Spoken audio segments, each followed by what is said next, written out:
Our guest needs no introduction, and yet I'm reading one anyway. NFL Commissioner Roger Goodell, thank you so much for being with us this morning. We really appreciate it. Thank you for having me. Players obviously get excited for a season to start. I was going to ask you if you get excited for the season, but then I realized you probably didn't even have an off season. Is there any downtime for the life of a commissioner, especially this year? Jenna, first, I am excited. This is, we have a busy off season. We had a very busy off season this year, focusing on a lot of changes for the game presentation. How do we make the game better on the field and off the field? We focused a lot on officiating, centralizing replay, and also adding full-time officials, but also spending an awful lot of time on the game presentation. How do we make the experience better for our fans in the stadium and also at home? And reducing the commercial time and trying to make sure that we reduce the interruptions. I think all those things are going to make a difference for our fans this year. You'll be in New England tonight for the Patriots and Kansas City. Your reaction to what the fans' reaction will be? Do you think everyone's going to welcome you in there? That may be one way to put it, Jenna. Okay. If you got an extra seat, Nick and I are willing to go with. You're welcome.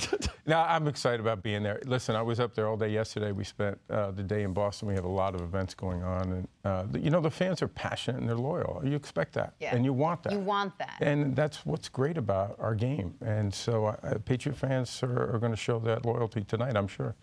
Roger, on the field, I've been associated with this league since 1987. I'm very, very proud of it. We've always promoted protecting the shield, protecting the game, protecting the players. And we've always told people around the world, from a global standpoint, these are the best 1,600 players in the world. And I've always told, I felt pride in telling people that. Recently, we've heard some of our greatest players, Aaron Rodgers, Von Miller, Cam Newton, a couple guys who played the position. They've said that right now, Colin Kaepernick should be playing in the NFL. Now, for me and a lot of other former players that have played, it's disturbing to us that not only the ability or lack of ability to promote that we are the best, we also have the best backups. When I see someone like Joe Webb get signed as a third stringer by Buffalo, it's disturbing to me. With you being the commissioner, are you troubled by Colin Kaepernick not being on the opening day roster in the NFL? Well, CC, the thing we always are about is meritocracy and opportunity. So, I want to see everyone get an opportunity, including Colin. And so, but those are decisions that are made by football people. As you know, teams, and someone we both respect, Tony Dungy and I were talking about this, when teams have a need and when teams feel like they can get better by a particular individual, whether they know the system or whether they have more talent or whatever it may be, that's what they're going to do. And I'm still convinced that he'll get that opportunity when the right opportunity comes along. And that's what our league's all about, as you know. Follow up on that quickly. When you watched the games last year as a fan, which I know is tough as the commissioner, when you watched Colin, did he strike you as a guy that's good enough to be in the league? Well, Nick, one thing I do as a commissioner, I don't make those decisions. I'm not a football expert. I'm a huge fan. I have a role as commissioner also, but for me, I watch the games and enjoy it, and I let the football people make those decisions. And the reality is there's 32 different decisions, right? And multiple decisions within an organization. So there's always a dispute, and the idea of who can play and who can't play, who's best for our system and not best for our system, are decisions that should be made by those 32 teams. All right, so something Cris and I go back and forth a lot on is the personal conduct policy. Mm-hmm. I wonder if at any point you ask yourself if it's more trouble than it's worth, if it wouldn't be better left up to the teams. Like, listen, what the Cowboys want to do, they do. What the Chiefs want to do, they'll do. For you as the commissioner, what do you think the personal conduct policy achieves? And do you think it's been worth it? Well, yes, it's definitely worth it because I think people expect it from the NFL, from the standards. And, this goes back several decades. And, in fact, the NFLPA at the time supported that because they wanted the policy to be uniformly applied. They didn't want one team doing something and one team doing another. Second of all, everything that we do collectively reflects on everybody else. So if a negative incident occurs on one team about a player, it affects every other player or coach or executive. So collectively, we all represent the shield, the NFL. And so for me, there's no question that it's worth it, because that's what's expected of being a professional in the National Football League, and that's what our fans expect us to do. One quick follow-up on that one. With Ezekiel Elliott in particular, this situation, I know it's probably going to go to the courts. Do you get frustrated with the timeline of these things? That it seems that yeah, sure. Nick, you know, listen. The frustration is we have a process. We have been very careful and deliberate in that process. There was a very long investigation. There was a process for which we've agreed in our collective bargaining agreement. We followed that to a T. And still there's litigation from the NFLPA. We understand that, and we believe that the law is clear on this, and we believe that the process that we followed is completely consistent with the CBA, and that will be demonstrated. And that's why we believe our system should stay as we collectively bargain and not in the courts. But they have a right, and that's been done in the past, and frankly, we prevailed on that, and I think we'll prevail again. There's such a focus on quarterbacks, Roger, and it's been such a highlighted position, and we all spend so much time glorifying them or not glorifying them, although you did throw Joe Webb under the bus. Poor Joe Webb was like, I didn't even do anything. I'm just, but what did I do? Are there other positions that you look at that you would say, hey, that's a big position we should spend more time focusing on? Well, the one that probably people have a tendency to overlook are the offensive linemen. And I think they're sort of the focus, because when you have a great offensive line play, the quarterback has more time to throw, the running back has bigger holes to run, and the receivers have more time to get open. So I think offensive line play is underestimated and probably overlooked a little bit.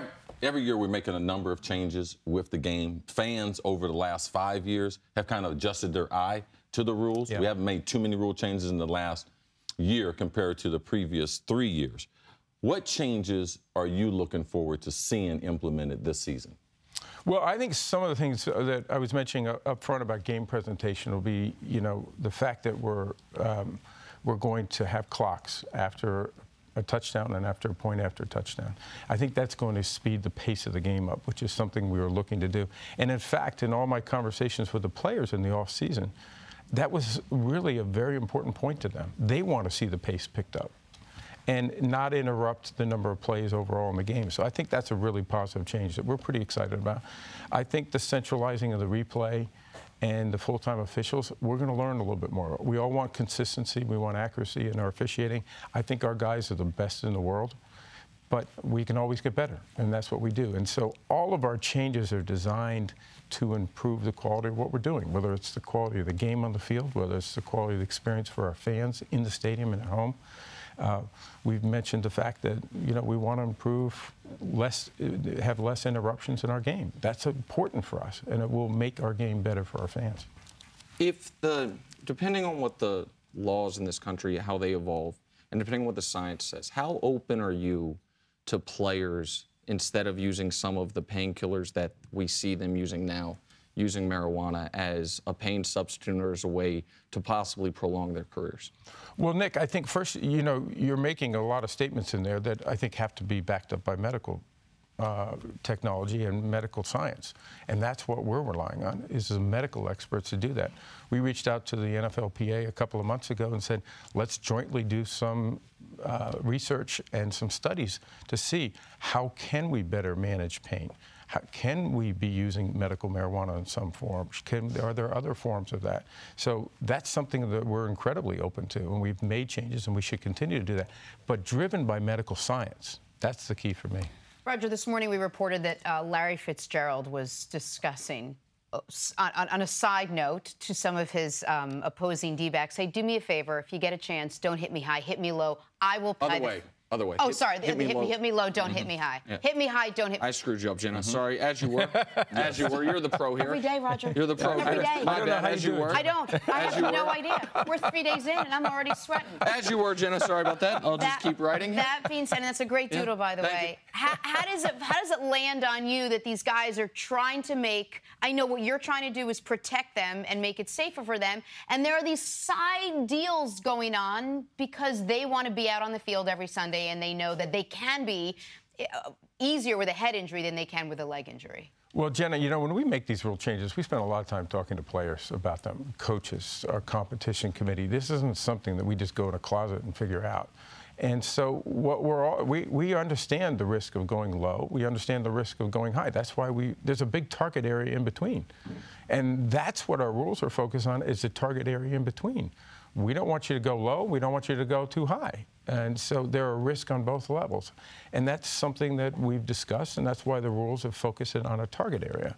And our competition committee's focused on it. I think the players have adjusted. I think the coaches have adjusted. And I think our game's safer and more exciting because of it. All right, we know we're up against it. This is the most important question that we will ever ask you. I need the full list of wide receivers better than this guy. I'm sorry, you can't just say Jerry Rice. You can't say Jerry Rice and nobody else. That's all I'm going to tell you. Listen, if you're going to be friends with me, you got to share me. Me and Raj are friends. Okay? Can I follow up with the fact that yes, you can. Every day he says he could be out there, wherever it is, he could be on a field. If there's any calls you can make, if there's someone you he probably could. No, I'm talking about as an NFL, not an official, but as an NFL official representative watching the game. Oh. I didn't say I could be out on the field playing. I don't know about that, Raj. I don't know about that. Thank you so much. Thank you. My pleasure. Thanks, Thank really. you, guys. Good luck with the show. We love Enjoy watching the game it. too.